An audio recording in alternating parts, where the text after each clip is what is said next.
In the land of Israel, during a time when the people had strayed from the path of righteousness, a faithful prophet named Elijah rose to prominence.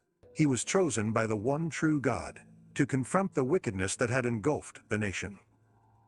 With unwavering devotion, Elijah fearlessly challenged the ruler of Israel, King Ahab, and his wife Queen Jezebel, who promoted the worship of the false deity, Baal.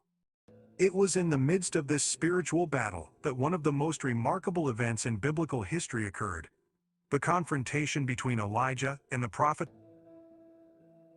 Elijah challenged the prophets of Baal to a contest, a test of their God's power.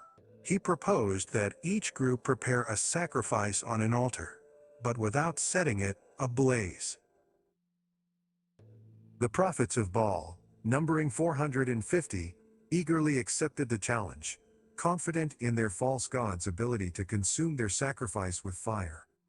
Elijah, meanwhile, set up his own altar and placed a simple offering upon it.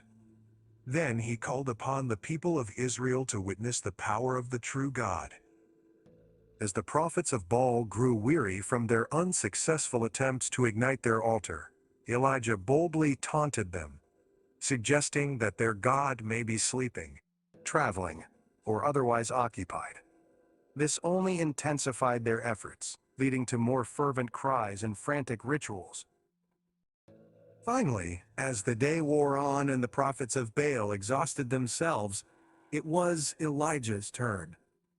The prophet, full of faith and unwavering trust in God, prepared his altar by digging a trench around it.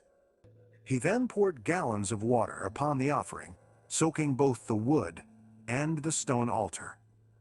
With his simple act of faith, Elijah was making it abundantly clear that any fire that would consume this saturated sacrifice could only be a miraculous demonstration of divine power. Calling upon God, Elijah raised his hands to heaven, and in that moment, fire descended from the sky. It consumed not only the sacrifice, but also the saturated wood, stones, and even licked up the water from the trench.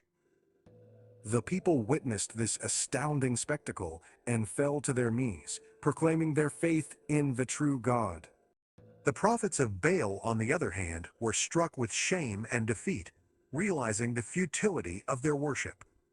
With the false prophets exposed and trembling in fear, Elijah seized the opportunity to cleanse the land of their presence. In a swift motion, he commanded that they be seized and brought to the Kishon Valley, where he executed them.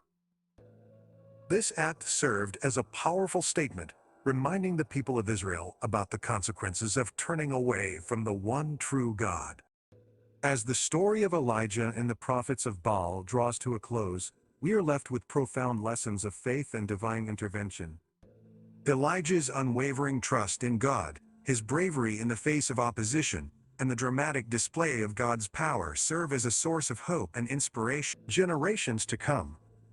This remarkable tale reminds us that even in the darkest of times, miracles can happen when we place our trust in the Almighty.